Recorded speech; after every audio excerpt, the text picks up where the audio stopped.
What's going on, everyone, and welcome to another random movie review channel. Thank you for stopping by. My name is Chase, and let's talk about one. And the movie I want to talk about right now is Windfall. Now, this one's actually on Netflix if you choose to watch this film, regardless of what I'm about to say. So, what is this movie about? A man breaks into a tech billionaire's empty vacation home, but things go sideways when the arrogant mogul and his wife arrive for a last-minute getaway. So that is your plot right there. And so, this is a part of my series where I missed a lot of movies this year and I wanted to catch up on. And whether I heard great things or bad things, I just wanted to kind of watch it and determine it for myself. This is one of the ones that popped up in that conversation on Twitter where people were just talking about it. They're like, this is actually like really good. And like, no one's talking about it. It's got Jason Segel, Jesse Plemons, Lily Collins. Like, it's got a great little cast. And it's actually directed by Charlie McDowell, who also did this little film. Let me check his IMDb real quick. Because I've seen it. The one I love, the one with Mark Duplass and Elizabeth Moss. I thought that one was kind of like a weird little kind of romantic movie, kind of sci-fi bent to it. I kind of dug it. And then he also did The Discovery, which I did not see, that also had Jason Segel in it. So uh, uh, Charlie McDowell, very interesting filmmaker. And so when this came out, people were talking about it, like, this is actually a pretty good little chamber thriller where everyone's stuck in this house and we kind of just hear them talk out this situation. And so I was like, oh yeah, I love all three of these actors, so let's go for it. Never saw a trailer, saw the poster. I love the poster, kind of definitely like Hitchcock vibes. So after watching it, hi, it's me interrupting me, and I just wanted to take a break to thank the sponsor of this review, Movie Palette. Movie Palette takes the concept of the movie poster to the next level. Movie Palette consists of stripes of colors carefully chosen by their team of artists. Every stripe represents a color of a particular scene in a movie and is put in chronological order on the canvas. There are so many movies to pick from, and it doesn't even stop there. They also have whole seasons of TV shows. I recently moved and I needed some things to put on my wall, and I was getting tired of putting up traditional movie posters and wanting something different, and Movie Palette stepped up to the plate. The movie palette that I chose was one of my favorite movies of all time, Logan. This gorgeous palette is a constant reminder of how beautiful this film is and how each scene evokes a different emotion all through its language of color, not to mention a great conversation starter.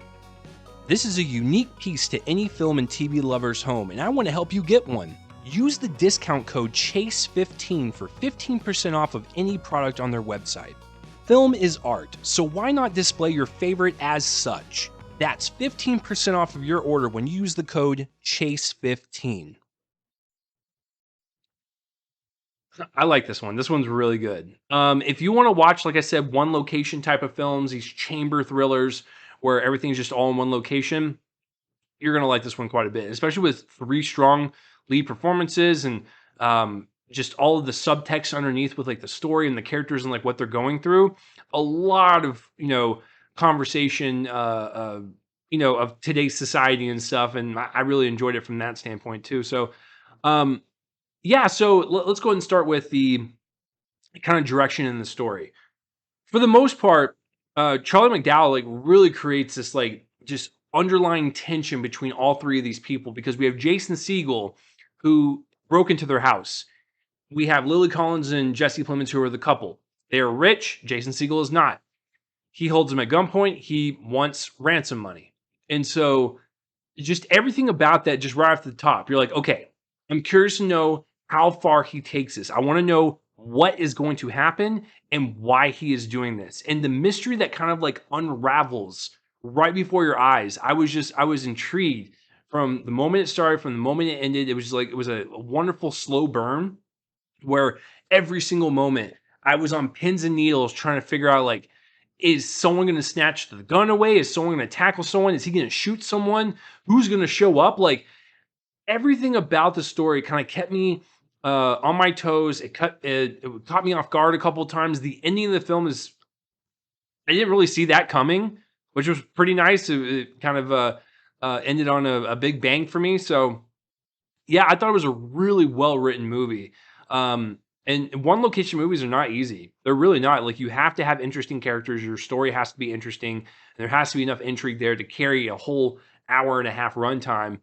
And so I thought all of the story components really worked really well. Charlie McDowell knows how to build tension. I think I even remember that from The One I Love, from that movie when I watched it. He has a way of having these like interesting characters that you don't really see on screen that often, and so you're just already like enveloped into that world immediately. And that's kind of how I felt with this. As soon as the couple gets to the house and Jason Segel runs into them, game on. It's a really good kind of three-way conversation between all of them, and all of them have different viewpoints, especially with like